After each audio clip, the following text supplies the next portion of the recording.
David Murathe in this country? And why is David Murathe so powerful? Yet David Murathe is not an elected leader in this country. David Murathe is just a mere vice chairperson of Jubilee Party. Let me ask you a question. Do you know the name of the Jubilee Party chairman? The man David Murathe is deputizing in Jubilee Party. Last week, there was an interesting debate on KTN News involving David Murathe and Caleb Kositany. David Murathe assured Caleb Kositany during that debate that come Monday, Caleb Kositany was going to be removed as the Deputy Secretary General of Jubilee Party. And on Monday, Caleb Kositany was kicked out as the Jubilee Deputy Secretary General. Listening to the debate briefly. Well, I will use UDA. I will use UDA as my party in 2022. I don't know which one the Deputy President will use, but I will be in UDA. And you are donned in UDA colors as well tonight. I'll come to you, Honorable. Yes, the UDA colors. I am here in Bungoma because I'm campaigning for the UDA candidate in Kabuchai and crisscrossing over to Matungu. Several of us members of Parliament of the Tanga wing are here.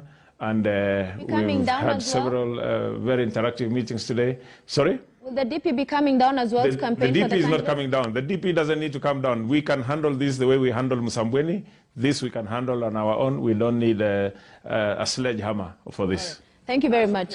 Yes. It's not fair to let Caleb get away with this. The Political Parties Act, the Kenyan Constitution, says if you propagate the interest or you appear to be promoting the interest of another party, you are deemed to have left the party. There will be a National Management Committee meeting on Monday. I'm putting Caleb on notice. We are going to kick him out of Jubilee. Caleb, you better take that seriously. The last time Isaac Maora was here and he was told that. Do not bring me those kind of threats. I am not that type. Please try and threaten somebody else. You are out on Monday. But who is David Murathe? Let me read for you the letter removing Caleb Kositany as the Deputy Secretary General of Jubilee Party. The letter is dated 1st March, signed by Raphael Tuju. The Jubilee Party National Management Committee met today, 1st March 2021, at the party's headquarters and in exercise of its mandate as provided for under Article 7.2 of the Jubilee Party Constitution, removed Honorable Caleb Kositany from the position of Deputy Secretary General with immediate effect. Honorable Joshua Kotonyi, the Member of Parliament for Cherangani, is the new Deputy Secretary General of Jubilee Party. The letter is signed by Raphael Tuju. But who is David Murathe? Because initially when Raila Odinga and President Uhuru Kenyatta had the handshake, David Murathe started this narrative that the Deputy President will not be on the ballot. The Deputy President, the Kikuyus don't owe any debt to the Deputy President. And I remember so well the Nandi Senator describing David Murathe like this. Is insignificant because Murathe is a private citizen. He doesn't speak on behalf of anybody. He doesn't hold any elective position. And the National Delegates Conference of Jubilee before and have ensured that he is not part in any way or party to the running of the Jubilee Party. And therefore when he spoke, he just spoke like a private citizen who would express his democratic opinion in any public place. And it is insignificant because as Jubilee, where we sit from, is we have our party leader who is the deputy, who is the excellency, the president, who is the party leader. The deputy president is the deputy party leader. And those are people who will make key pronouncements concerning the running of Jubilee Party. So that is somebody who is private. It will not bring any division because it's insignificant. He speaks on behalf of political conmen who try to build a particular agenda and a narrative, because as a country we wouldn't want to polarize the country. The president has been genuine in terms of bringing the country together, bringing a peaceful nation, bringing a peaceful coexistence, bringing harmonious nation, one people, one Kenya, and that is the country we want really to see for us and even for posterity. And therefore, he is a private citizen, and his comments should be treated with contempt it deserves. It doesn't hold any water because he doesn't speak on behalf of anybody. But why do you think Caleb Kositany was removed by President Uhuru Kenyatta as the Deputy Secretary General of Jubilee Party? Because remember, I've always opined on this platform that David Murathe is equal to President Uhuru Kenyatta. And just like Junet Mohammed is equal to Raila Odinga. Why do you think President Uhuru Kenyatta engineered the removal of Caleb Kositany? Because the truth of the matter is that there is no way David Murathe can remove Caleb Kositany from Jubilee Party. He can only do that under the authority and instructions of President Uhuru Kenyatta. So why do you think the president decided to remove finally Caleb Kositany? Because if you remember, President Uhuru Kenyatta kicked out all allies of the deputy president from Jubilee Party leadership. The only individual who was remaining there was Caleb Kositany. He then went to parliament, removed all allies of the deputy president from parliamentary leadership. But why do you think they have finally decided to remove Caleb Kositany? Number one, I think President Uhuru Kenyatta is keen on completing the purge which he began last year in Jubilee Party. Anybody who follows the politics in this country should have realized that the president removed all allies of William Samoei Ruto from all key leadership positions within Jubilee Party. The only person who was not removed was Caleb Kositany. And in politics, it's always advisable that if you begin a process, you must end it. By having Caleb Kositany in Jubilee Party, the president was committing a political mistake.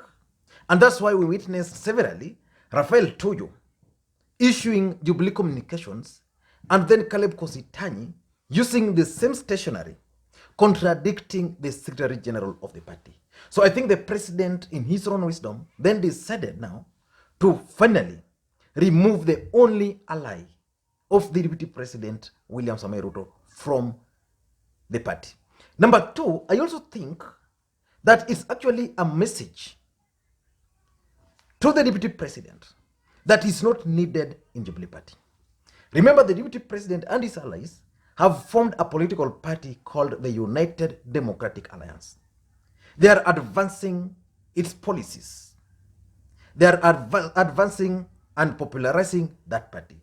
In fact, they are campaigning against Jubilee Party candidates in various by-elections in this country.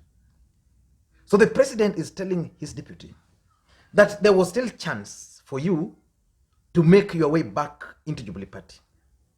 And I left your man, one single man, Caleb Kositany, in here.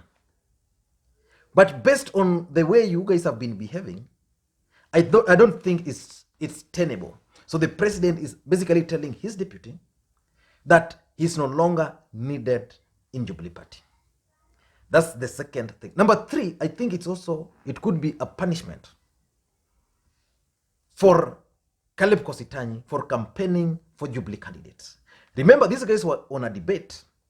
Caleb Kositany was confessing that he belongs to UDA party and that he was campaigning for UDA candidates. And that's when David Murathe took him on. So basically, it's a punishment. Let me tell you one thing. There is no way Caleb Kositany would have easily accepted to resign from Jubilee Party. There is no way. He has just been punished for going against the party. And look at the choice of his replacement. The Chiranganyi member of parliament, Joshua Kotonyi. Joshua Kositany all along, even in 2013, when he lost his seat, he lost it because he was opposed to the Deputy President William Ruto. Despite that, he was still made political advisor to Uhuru Kenyatta. So it means Joshua Kositany is also a very close ally of the president. That's the choice. That's the person they've chosen to replace Caleb Kositany. So basically, it's a punishment. And lastly, I think William Ruto is going to be impeached. So all these things we are witnessing are just the grounds being laid to impeach William Samoei Ruto. Personally, I have a different opinion about impeachment of William Samoei Ruto. I don't think it's good. But if you follow the events in this country, you can come to a conclusion that the deputy president might be impeached. I want to tell you how this is going to happen. In the next few weeks, the BBI bill is going to be taken to parliament. And the expectation of the president and Raila Odinga is that they are going to get 2/3 of members of parliament voting for the Building Bridges Initiative process. Already there is a plan by Ayub Savula to impeach the deputy president William Samoei Ruto out of office. Mark this. Should BBI bill get 2/3 in parliament, the next stage is going to be impeachment of William Samoei Ruto.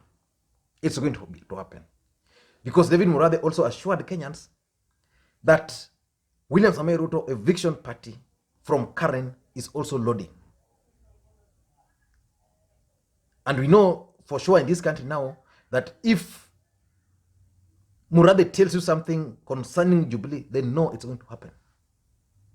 The only thing he didn't tell Kenyans is how William Ruto was going to be removed or evicted from Hustler's mansion. The truth of the matter is that after the BBI bill, if they get 2/3, the next stage is going to be impeachment of William Samoei Ruto. I don't know what you think. Let me hear your thoughts on this. And again, if you're watching this video for the first time, please take a second or two and click the subscribe button so that next time we produce a video like this, YouTube will automatically notify you. Thank you guys, and please may you have a good day.